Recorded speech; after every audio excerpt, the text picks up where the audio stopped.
we recently hired an intern. I'll tell this with an anecdote. A 19-year-old intern. His work is to do partnerships with influencers. And he's probably second or third day into the internship. I told him, you have a budget of $1,500. Now these are your casino chips. You have to play the casino chips. If you go to a casino with casino chips and you don't play, you'll come back with the same money, but what's the point? The fun is in playing the casino chips to a point where you maximize your returns by playing. Yeah. Right? As at least $1,500 are your casino chips. Use them wisely. Use them frugally. But use them. And then move towards your metric faster. The intern who is 19-year-old is of course super duper intimidated about it because he's on a stipend probably 3 times the rupee value of that 1,500 that we are talking about. Very nominal stipend he's at. And suddenly he's given a budget of $1,500 which triggers a lot of emotions I think in him. And has a rough start, 3-4 days, but then takes some feedback from me and around 20th day of the month or so, he's not utilized the entire 1,500, surpassed the metric. Now, he's aced the game. Now, this might not happen every time. This might be beginner's luck also. But what I realized in the whole exercise is that people do become adults once you start treating them like adults. You don't have to be an adult to be treated like an adult. I'm saying treat like an adult and the person will become an adult. Nice. So I think that's what worked out really well very recently. So. Yeah, even with kids, if you treat them like adults, they respond in that manner. If you coddle them, they don't.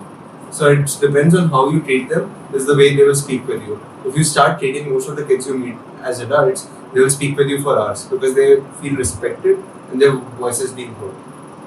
I kind of really took up one point from you, which is primarily that you gave him a budget, right? You gave him an outer limit that is of his expense. I think as humans, when we think about cost, right, we are able to plan it better when we have given a fixed limit to Fixed resources. If we think that it's an unlimited kind of a tap and I'm not given any limit, then we would go on probably spend on things and do not even kind of consider what we are spending on or keep in the back of the mind how the burn is happening, right? But if we have a upper margin that this is what we have to operate in, then is when you kind of go and then you start thinking whether this is the best, like you said in casino, right? Is this the best bet that I would want to place with my money at this stage?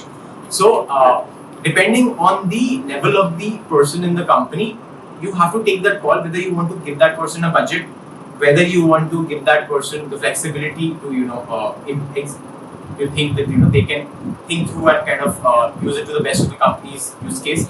So I think that is how I would preferably kind of have a look at that. I think not only that, like, as soon as you give the certain kind of a budget, right, you need from the management or their manager or the leader very candor fed feedback system where you're doing things, you're experimenting, you have that autonomy, but you know that there is a hand on your back who will show you the right direction as soon as you move a little day by day.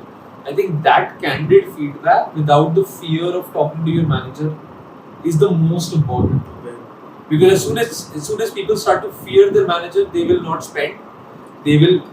The whole dynamic shifts, right? You're not thinking about the company, you're thinking about your own ass saving.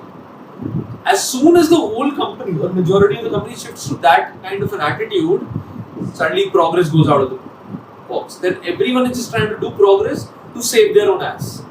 They're not doing progress for the company.